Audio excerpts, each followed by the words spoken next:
నమస్తే విద్యుత్ స్వాగతం. లక్ష్యం సమాజితం స్నేహ చారిటబుల్ ట్రస్ట్ ద్వారా మరి పేదలందరికీ కూడా లాక్డౌన్ పీరియడ్లో ఛాయా సహకారాలు అందిస్తున్నటువంటి వాళ్ళు మరి councillor company 11th ward councillor ఉన్నటువంటి మరి జోష్న గారు ఉన్నారు. ప్రస్తుతం వారిని తెలుసుకో చెప్పండి మేడం. ఇవాళ మనం మేడ్చల్లో ఉన్నాము. ఇక్కడ ఒక 200 కుటుంబాలకి నిత్యావసర సరుకులు అందజేయడానికి ఉన్నామండి. నేను Kompally 11th ward councillor Josna Sivareddy అండి. ఎప్పటి నుంచి చేస్తున్నారు ఈ యొక్క ప్రోగ్రామ్స్? మేము లాక్డౌన్ స్టార్ట్ అయిన ఒక 20 రోజుల తర్వాత నుంచి స్టార్ట్ చేసామండి. ఫస్ట్ మైగ్రెంట్స్కి ఫుడ్ ప్యాకెట్స్ పంచాము. అట్లా మేము ఒక 60 రోజులు పంచామండి. అప్రాక్సిమేట్లీ ఒక 55,000 ఫుడ్ ప్యాకెట్స్ పంచాము మైగ్రెంట్స్కి. ఆ తర్వాత అంటే అప్పటి నుంచే మేము ఫస్ట్ 11th వార్డులో స్టార్ట్ చేసాము. అంటే ఈ నిత్యావసర సరుకులు పంచడము ఏంటంటే ఉపాధి కోల్పోయిన వాళ్ళకి, వాళ్ళు ఏ పని చేసుకోలేక బయటికి వెళ్ళి కొనుక్కోలేని కుటుంబాలను ఐడెంటిఫై చేసి 11th వార్డులో స్టార్ట్ చేసాము ఇలా చేయటము. అక్కడి నుంచి మొదలైన మా జర్నీ రాను వాలంటీర్స్తో Sneha charitable trust and Buddhist foundation వాళ్ళు జాయిన్ అవ్వడం, మాతో పాటు ఇంకొందరు దాతలు జాయిన్ అవ్వడం, మేము కూడా కలిసి అందరితో కోఆర్డినేట్ చేస్తూ ఇప్పటివరకు ఒక 6,000 కుటుంబాలకు పైగా నిత్యావసర సరుకులు ఇవ్వడం జరిగిందండి. ఇప్పుడు శానిటైజర్ విషయంలో ఎలా ముందుకెళ్తున్నారు మీరు? ఇంకా లాక్డౌన్ ఎత్తేసారు కానీ కరోనా అన్నది పూర్తిగా పోలేదండి. అందుకని మేము ఎక్కడికి వెళ్ళినా ప్రజలకి విజ్ఞప్తి చేస్తున్నాం, మీరు సోషల్ డిస్టెన్స్ పాటించండి, మాస్కులు వేసుకోండి, బయటకు వెళ్ళినప్పుడు గ్లౌస్ కానీ శానిటైజర్ కానీ వాడండి, ఇంటికి వెళ్ళగానే కూడా చేతులు శుభ్రంగా కడుక్కోమని. కొంచెం కష్టంగా ఉందండి ప్రజలకి. ఇంకా కూడా వాళ్ళని అవేర్నెస్ తెప్పించాలి. ప్రతి కుటుంబంలో పెద్దవాళ్ళు కానివ్వండి, ఇంకా సొసైటీలో ఉన్న ఎవరైనా కానివ్వండి, ఇంకా కూడా అవేర్నెస్ పెంచాలి. ఎందుకంటే ఇది ఇలాగే కొనసాగితే చాలామంది మహమ్మారి బారిన పడే అవకాశం ఉంది. కాబట్టి మనల్ని మనం కాపాడుకోవాలి.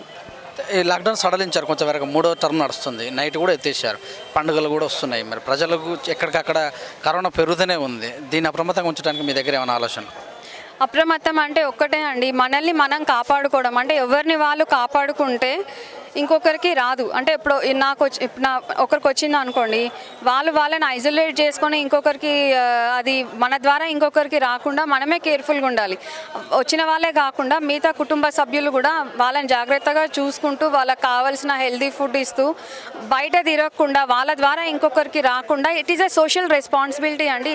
గవర్నమెంట్ కానివ్వండి, ఎవరైనా కానివ్వండి చెప్తారు, అవేర్నెస్ తెప్పిస్తారు, కానీ ప్రజలు మనం కూడా ఒక రెస్పాన్సిబిలిటీ తీసుకొని మనం జాగ్రత్తగా ఉంటూ మన వల్ల ఇంకొకరికి జబ్బు రాకుండా చూసుకోవాలండి. ప్రభుత్వం ఫస్ట్ స్టార్టింగ్లో ఉన్నప్పుడు 1000 కోట్లైనా ఖర్చు చేసి ప్రతి ఒక్కరు కూడా చేస్తామని చెప్పుకొచ్చింది. తర్వాత చేతులు ఎత్తినట్టు కూడా అనిపిస్తుంది. ఈ యొక్క డివిజన్లో అయినా సరే, మీరు ఉన్నటువంటి కౌన్సిలర్ ఉన్నటువంటి ప్లేస్లో కానీ సామాన్య ప్రజలు ఈ కరోనా వచ్చినట్టు వాళ్ళని పెద్ద హాస్పిటల్ తీసుకెళ్ళాలంటే లక్షల వైజ్గా వసూలు చేస్తున్నారు కదా. ప్రభుత్వం ఈ విషయంలో ఎలా ముందుకెళ్ళాలి? లేదండి, ఇంకా కొంచెం టెస్టింగ్ ఇది వరకే. అంటే ఇప్పుడు ఆల్రెడీ ఇంకా చెయ్యి దాటిపోయినట్టు ఉంది సిచ్యువేషన్. చెయ్యి దాటక ముందే ఇంకొంచెం జాగ్రత్త పడాల్సింది అని నా ఒపీనియన్ అండి. అది మహిళలకు ఏమైనా సహకారాలు అందించారా ఈ యొక్క సీజన్లో? మహిళలకు కూడా అంటే ఇదేనండి ముఖ్యంగా. మహిళలు అంటే డొమెస్టిక్ హెల్పర్స్, అంటే ఇళ్లలో పనిచేసుకునే వాళ్ళు చాలా సఫర్ అవుతున్నారు. ఎందుకంటే వాళ్ళది ఒక అన్ఐడెంటిఫైడ్ జాబ్ లాగా ఉండిపోయింది. వాళ్ళకి ఎలాంటి అంటే శాలరీస్, పని చేస్తేనే శాలరీ వస్తుంది, చేయకపోతే రాదనమాట వాళ్ళకి. టోటల్గా వాళ్ళు ఉపాధి కోల్పోయారు. సో ఎక్కువ వరకు ఎక్కడ కూడా డిస్ట్రిబ్యూషన్ చేసినా డొమెస్టిక్ హెల్పర్స్ని ఐడెంటిఫై చేసి వాళ్ళకి ఎక్కువ సహాయం చేయడం జరుగుతుందండి.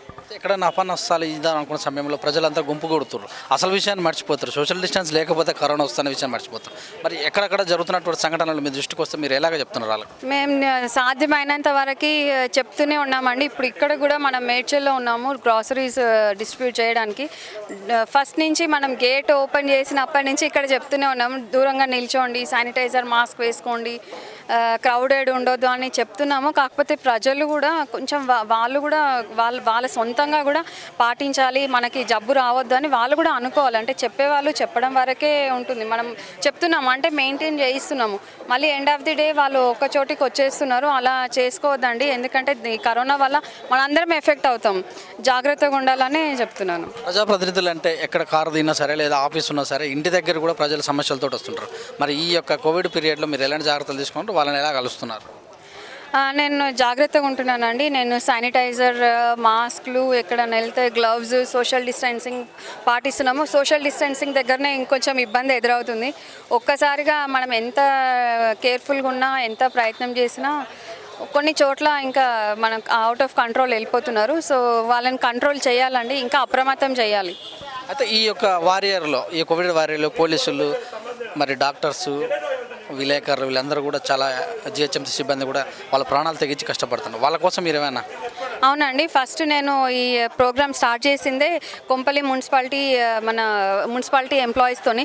ఫస్ట్ వాళ్ళనే నేను గ్లవ్స్ లేకుండా, కాళ్ళకి సరిగా షూ లేకుండా, మాస్క్ లేకుండా వాళ్ళు పని చేయడం చూసాను నేను. అక్కడి నుంచే నా ఈ జర్నీ స్టార్ట్ అయింది. ఫస్ట్ వాళ్ళకి ఏదైనా చేయాలని చెప్పి వాళ్ళకి మాస్క్లు, గ్లవ్స్లు ఇవ్వటం, వాళ్ళకి నిత్యావసర సరుకులు ఇవ్వడం దగ్గర నుంచే నా ఈ సర్వీస్ అనేది స్టార్ట్ అయిందండి. ఎన్ని రోజులు కొనసాగించే అవకాశం ఉంది? మరి కోవిడ్ అనేది పెరుగుతుంది కానీ తగ్గట్లేదు.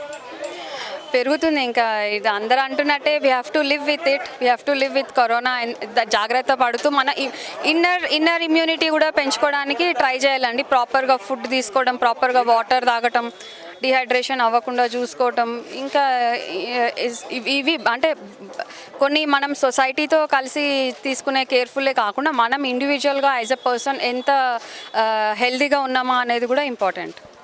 మరి సడన్గా లాక్డౌన్ అవడంగానే మరి ఎక్కడెక్కడి నుంచి వచ్చిన వాళ్ళు, ఇక్కడ కూలీగా పనిచేసిన వాళ్ళు ఉన్నారు, వాళ్ళందరూ వాళ్ళ ఊర్లలోకి వెళ్ళాలంటే చాలా ఇబ్బంది అయింది. అలాంటి వారిని దృష్టించి మైగ్రెంట్స్ అండి, వాళ్ళంతా ఊర్లలోకి వెళ్ళే వాళ్ళకి ఫుడ్ లేనప్పుడు మేము కరెక్ట్గా ఆ టైంలోనే కొంపల్లి నుంచి మేడ్చల్ వరకు వాళ్ళు నడుచుకుంటూ వెళ్తుంటే దారిలో మేము వాళ్ళని ఆపి కొన్ని చోట్ల చిన్న క్యాంప్స్ లాగా పెట్టి వాళ్ళకి ఫుడ్ అందించడం జరిగింది.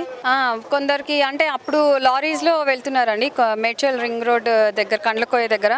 సో వీళ్ళకి ఏంటంటే లారీస్లో ఎక్కడానికి వాళ్ళు ఒక్కొక్కరికి 2000, 3000 అడిగారు. కొందరి దగ్గర డబ్బులు లేకపోతే వాళ్ళకి డబ్బులు ఇచ్చి వాళ్ళ సొంత ఊర్లోకి వెళ్ళడానికి సహాయం చేసిన పరిస్థితులు కూడా ఉన్నాయండి. ఇదంతా మీకు సంతృప్తినిచ్చిందా? అవునండి. So service to human is service to God. ఈ టైంలోనే అంటే వాళ్ళకి అవసరం ఉన్నప్పుడే హెల్ప్ చేయాలండి. వాళ్ళు అన్నీ అయిపోయి వాళ్ళకి అవసరం లేనప్పుడు మనం ఎంత ఇచ్చినా వేస్ట్ అండి. ఇప్పుడు ప్రజలకు నిజంగా అవసరం ఉంది, వాళ్ళు పనులు చేసుకోలేక, ఇళ్లలో ఉండలేక, నిత్యావసర సరుకులు కొనలేక ఇబ్బంది పడుతున్నారు. కాబట్టి ఈ టైంలోనే కరెక్ట్గా ఒక హెల్పింగ్ హ్యాండ్ ఇవ్వాలి అని చెప్పేసి మేము స్నేహ చారిటబుల్ అండ్ బుద్ధిస్ట్ ఫౌండేషన్ వాళ్ళతో కలిసి ఈ ప్రోగ్రామ్ చేయడం జరుగుతుంది. ఎన్ని చేస్తున్నా కూడా సాయం చేసే వాళ్ళని ఎత్తుపరిచే వాళ్ళు కూడా ఉంటారు. కొద్దిగా చేసి ఏదో చూపెట్టుకుంటారు మీడియాలో అన్నట్టుగా ఉంటాం. ఇలాంటి వారి గురించి మీరేం చెప్తారు? మేము మాత్రం 100% అలా కాదండి. ఇప్పుడు మేము వచ్చి దాదాపు ఒక 3 hours అవుతుంది ఇక్కడ, మీరు కూడా చూస్తూనే ఉన్నారు. మేము జెన్యున్గా కౌంట్ చేసి ఇచ్చామండి. అంటే 200 టోకెన్స్ ముందే అంటే లేని వాళ్ళని ఐడెంటిఫై చేసి, బాగా ఇబ్బంది పడుతున్న వాళ్ళని ఐడెంటిఫై చేసి వాళ్ళకి టోకెన్స్ ఇచ్చి వాళ్ళకే మేము ఇచ్చాము. అంటే మనం జస్ట్ అట్లా ర్యాండమ్గా వచ్చి ఇచ్చేస్తే అందరూ వచ్చేసి ఎవరు 2 సార్లు తీసుకుంటున్నారో, ఎవరికి అవసరం ఉందో, ఎవరికి అవసరం లేదో, మేము అలాంటి పొరపాట్లు జరిగాయి. సో గతంలో జరిగిన పొరపాట్లు రిపీట్ అవ్వద్దని మనం ఒక 1 week ముందే మన వాలంటీర్స్ వచ్చి, కాంగ్రెస్ నుంచి కార్యకర్తలు వచ్చి, నిజంగా లేని వాళ్ళు, బిలో పవర్టీ లైన్ ఉన్న వాళ్ళు, ఉపాధి కోల్పోయిన వాళ్ళు, నిత్యావసర సరుకులు కొనుక్కోలేని పరిస్థితుల్లో ఉన్న వాళ్ళని ఐడెంటిఫై చేసి ఒక 2-3 days ముందే మనము టోకెన్స్ ఇచ్చి, ఆ టోకెన్స్ ఇచ్చిన వాళ్ళని మాత్రమే ఇక్కడికి వచ్చి సరుకులు కలెక్ట్ చేసుకోమని చెప్పాం. కానీ ప్రతి చోట ఇదొక ఇబ్బందిగానే అవుతుందండి. అంటే వీళ్ళకి ఇస్తున్నామని తెలిసి మిగతా వాళ్ళు కూడా వస్తున్నారు. అఫ్కోర్స్ వాళ్ళకు కూడా ఇబ్బందులు వస్తున్నారు అనుకోండి. కాకపోతే మనము లిమిటెడ్గానే సహాయం చేయగలము. సో మిగతా వాళ్ళకు కూడా నేను చెప్పేది ఏంటంటే, మిగతా ఎవరైనా ట్రస్ట్లు, చారిటీస్ కాకుండా ప్రజాప్రతినిధులు కూడా వాళ్ళని కూడా ఐడెంటిఫై చేసి ఎవరికైతే అందలేదో వాళ్ళకు కూడా ఎవరైనా అందజేస్తే బాగుంటుందని అనుకుంటున్నాను. మొత్తం మీద మీ పార్టీ పెద్దల యొక్క ఎలా ఉంది వాళ్ళ యొక్క సహకారం? ఇది పార్టీ అని సంబంధించింది కాదండి, టోటల్గా సోషల్ సర్వీస్. మేము ఎలాంటి పార్టీని ప్రొజెక్ట్ చేయడం, పార్టీల గురించి మాట్లాడడం లాంటివి ఎక్కడ చేయట్లేదు.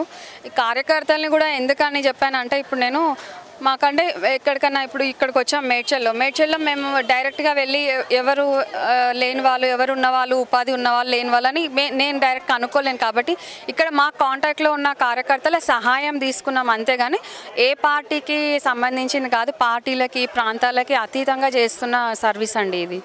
ఇదంతా చేస్తున్నా కూడా ప్రజలు ఈ సమయంలోనే పెళ్ళిళ్ళు చేసుకోవడం కానీ, కార్యాలు చేసుకోవడం కూడా జరుగుతుంది. మరి ఇలాంటివి మీరు దృష్టికి వచ్చినప్పుడు ఎలాంటి సలహా ఇస్తారు? నేను ఇప్పుడు కొన్ని ఉంటాయండి, వాళ్ళు పోస్ట్పోన్ చేసుకోలేరు. ఆల్రెడీ 6 months నుంచి పోస్ట్పోన్ చేసుకుంటున్నామని చెప్తున్నారు. సో వాళ్ళకి చెప్పేది ఏంటంటే, ఎంత తక్కువైతే అంత, ఒక 10-20 మందితో నియర్ అండ్ ఇయర్ దగ్గర వాళ్ళని మాత్రమే పిలుచుకొని చేసుకోండి. ఎందుకంటే ఫస్ట్ మనం సేఫ్గా ఉండటం, మన ప్రాణాలు కాపాడుకోవడం అనేది చాలా ముఖ్యమైన విషయం అండి. Thank you very much.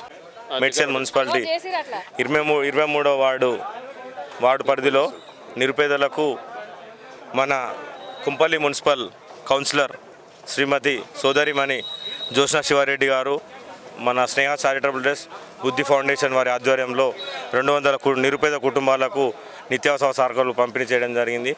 మా యొక్క మేడ్చల్ మున్సిపాలిటీ తరఫున మరియు మొన్న గతంలో గుండ్లపోచంపల్లి మున్సిపాలిటీలో ఇదే విధంగా వాళ్ళు నిత్యావసర సరుకులు పంపిణీ చేయడం జరిగింది. మేడ్చల్ మున్సిపాలిటీ మరియు గుండ్లపోచంపల్లి మున్సిపాలిటీ ప్రజల తరఫున మా యొక్క కాంగ్రెస్ పార్టీ తరఫున, మా యొక్క నాయకుల తరఫున, మా ప్రజల తరఫున వారికి హృదయపూర్వక ధన్యవాదాలు తెలియజేసుకుంటాం. కొంపల్లి 11వ వార్డు కౌన్సిలర్ జ్యోత్స్నా శివారెడ్డి గారు చెప్పినటువంటి విషయాలు. గత 60 రోజులుగా కూడా మేము చాలామంది సహాయ సహకారాలు అందించాము. అక్కడక్కడ చెదురు మార్గులుగా మరి ప్రజలు ఎక్కువైనా కూడా వాళ్ళందరికీ కూడా చెప్తూనే ఉండని తెలియజేశారు. మరి ప్రస్తుతం మనం మేడ్చల్లో ఉన్నటువంటి ఇక్కడ సహాయ సహకారాలు అందిస్తున్నటువంటి వాళ్ళ యొక్క సహాయ బృందాన్ని మొత్తం మనం తీయడం జరిగింది. చూస్తుండే వితరస్ కెమెరామ్యాన్ విజిరెడ్తో మీ సురేష్ దండు.